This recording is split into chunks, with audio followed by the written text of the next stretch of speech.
Brought to you by Palvi Agrico. आता शेतीसाठी जे काही लागणार ते घरपोच मिळणार, तेही मोबाईलच्या एका क्लिकवर। मंगेश चव्हाण किस गली में गलबला है तो थोड्या दिवसात हवेत आलेला आहे। त्याची हवा 100% निघेल। आपणना शुभेच्छा। माझी हवा त्यांना वाटत असेल त्यांनी उतरवावी। ते मोठे नेते आहे, सीनियर नेते आहेत। मैं 40 गांव में आऊंगा और जो यहाँ पे सवाल मंगेश चव्हाण ने पूछा है वो सवाल का जवाब, करारा जवाब 40 गांव में जाके मंगेश चव्हाण को मिलेगा। फक्त एक उमेदवार निवडून आणायचं गणित त्यांनी बघावं म्हणजे बरं राहील। जळगाव जिल्ह्यात भाजप आणि शिवसेनेत चांगलीच झुंपली आहे। सत्तेतील दोन आमदार एकमेकांच्या विरोधात आता वक्तव्य करत आहेत, त्याचबरोबर एकमेकांना चॅलेंज देखील करताना दिसत आहेत। त्यामुळे स्थानिक स्वराज्य संस्थांच्या निवडणुकीत चांगलाच धुराळा उडाल्याचं दिसून आलंय। पाचोऱ्याचे शिंदे गटाचे आमदार किशोर पाटील आणि भाजप आमदार मंगेश चव्हाण यांच्यात चांगलीच झुंपली आहे। पाचोरा, भडगाव, चाळीसगाव या तीनही ठिकाणी महायुतीमध्ये फूट पडली आहे। पाचोरा आणि भडगाव मतदारसंघात भाजप आणि शिंदे यांची शिवसेना एकमेकांसमोर उभी आहे। किशोर पाटील आणि मंगेश चव्हाण एकमेकांवर टीका करायची संधी सोडत नाहीयेत। शिवसेनेने किशोर पाटील तर भाजपने मंगेश चव्हाण यांच्यावर जिल्ह्यातील निवडणुकांची जबाबदारी दिली आहे। पाचोरा नगराध्यक्ष पदासाठी आमदार किशोर पाटील यांच्या पत्नी सुनीता पाटील या निवडणुकीच्या रिंगणात आहेत, तर चाळीसगाव नगराध्यक्ष पदासाठी आमदार मंगेश चव्हाण यांच्या पत्नी प्रतिभा चव्हाण ह्या निवडणुकीच्या रिंगणात आहेत। किशोर पाटील आणि मंगेश चव्हाण यांनी एकमेकांना कसं आव्हान दिलंय ते पाहूयात। मी कॉलेजमध्ये रेसलिंगला होतो। मी कुस्तीपटू आहे आणि कुस्तीपटू असल्यामुळे मला कोणाला कोणता डाव टाकायचा ना याची पूर्णपणे कल्पना आहे।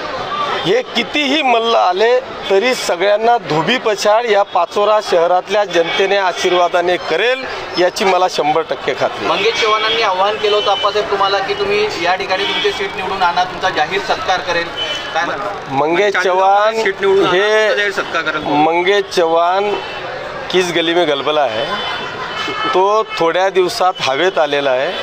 त्याची हवा 100% निघेल आणि ही पाचोरा शहरातली भडगाव शहरातली जनता मंगेश चव्हाणला त्याची जागा दाखवेल। दादा आप 40 गांव में और उनका आह्वान स्वीकारूंगा 100%।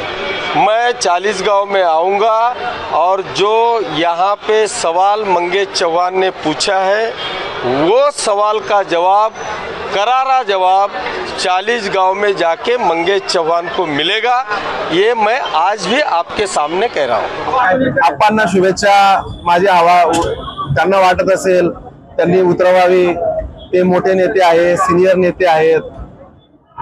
मी त्यांना काय बोलणार, त्यांनी त्यांचे काम करावं, मी माझं काम करत राहील। ते त्यांनी बघा, आता मी त्यांना असं सांगू शकतो का आप्पा तुम्ही येऊ नका, सभा घेऊ नका, त्यांनी घ्यावा। त्यांचे आता त्यांनी किती आज उमेदवार भरले मला माहिती नाही, फक्त एक उमेदवार निवडून आणायचं गणित त्यांनी बघावं म्हणजे बरं राहील। 40 मध्ये भाजप 16 लढणार आहे। आम्ही शिवसेनेसोबत युती करायचं आमचं चाललं होतं, परंतु या किशोर आप्पांनी आडमुठीची भूमिका घेतली, त्यामध्ये खऱ्या अर्थाने शिवसैनिकांचं नुकसान झालं। जो शिवसैनिकांना आम्ही न्याय देणार होतो, किशोर आप्पांच्या भूमिकेमुळे त्यांना न्याय देण्यासाठी इच्छा असूनही आम्हाला युती करता आली नाही। किशोर आप्पांनी इथली जबाबदारी घेतली आहे। आता किशोर आप्पांच्या माध्यमातून त्यांना कसा न्याय मिळतो ते शिवसैनिकांनी पाहावं। परंतु मी कृषी उत्पन्न बाजार समितीला देखील आम्ही त्यांना न्याय देण्याची भूमिका घेतली। त्यांच्या एका उमेदवाराला सोबत घेतलं, त्याला उपसभापती करायचं, त्याचं आजही आश्वासन आमचं कायम आहे। आणि आताच्या वेळेस किशोर आप्पांच्या भूमिकेमुळे शिवसेनेसोबत युती करणं अवघड झालं। सन्माननीय पालकमंत्री महोदयांनी मला सांगितलं की हे केलं पाहिजे, परंतु एखाद्या मुद्द्यावर जेव्हा राजकीय मतभेद तयार होतात त्याच्यामुळे इच्छा असूनही राजकीय अपरिहार्यता निर्माण झाल्यामुळे ती युती थांबली। आता किशोरप्पा हवा उतरवायला इथे येणार आहेत, मी काय बोलणार, त्यांनी हवा उतरवावी। शुभेच्छा। उमेदवारी दिल्यामुळे हा मुद्द्यावर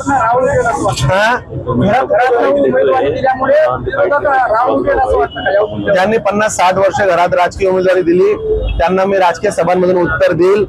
जनतेच्या हिताचा निर्णय काय आहे जनतेला माहिती आहे। ज्यांनी राजकारण परिवाराभोवती चालवलं ते हे टीका करण्याचा त्यांना नैतिक अधिकार नाही। विरोधकांचा समाचार मी योग्य पद्धतीने घेईल, तुम्ही काळजी करू नका। आता या सगळ्यात पुढे काय होतं हे पाहावं लागेल। जळगावहून मनीष जोगसह ब्युरो रिपोर्ट, मुंबई तक।